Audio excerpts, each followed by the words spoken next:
Chaque année tient place, à l'IT de Cachan, le concours interne de robots suiveurs de ligne, le Gamel Trophy. L'objectif d'un tel concours est de concevoir et de réaliser des robots qui allient à la fois intelligence et rapidité. Pour cela, nous avons 16 semaines pour mettre au point notre œuvre technologique. Pour réaliser ce projet, l'IUT nous a mis à disposition bon nombre de composants que l'on peut différencier en deux catégories. Dans la première catégorie, on retrouve ce que l'on appelle les capteurs. On y retrouve le capteur jack, le capteur de fin de course, placé à l'avant du robot, et 7 capteurs optiques CNY70 qui permettront de détecter la présence de la lumière blanche. Dans la deuxième catégorie, que l'on appelle les actionneurs, on y retrouve les deux moteurs, qui seront positionnés à gauche et à droite du robot, et dans une autre mesure, les roues. Enfin, la carte microcontrôleur est ce que l'on appelle l'interface homme-machine.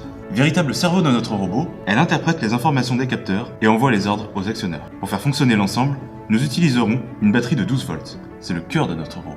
Pour mettre tous ces composants en symbiose, notre rôle est de concevoir deux cartes. La première, la carte capteur, réunit les composants nécessaires au suivi de la ligne, parmi lesquels on retrouve bien sûr les 7 capteurs optiques.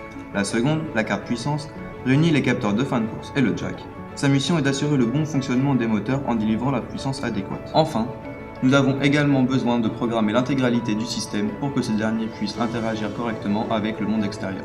Pour donner un aspect esthétique et plus de personnalité à notre robot, il nous a été imposé de créer un look. Nous avons donc opté pour des couleurs classiques, le noir et le blanc. Sur le dessus, nous avons imaginé un smoking, ce qui ajoute à notre robot un soupçon d'élégance lors de sa course. Son style, mais aussi son nom, le smoking, est parfaitement adapté avec les black and white. Voilà, notre robot est à présent monté, programmé et décoré.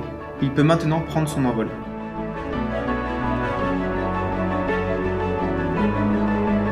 D'abord, on retire le jack de départ.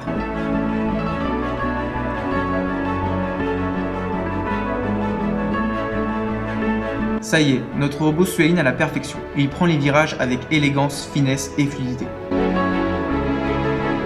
À la fin, notre robot heurte le capteur de fin de course. Le parcours est à présent terminé.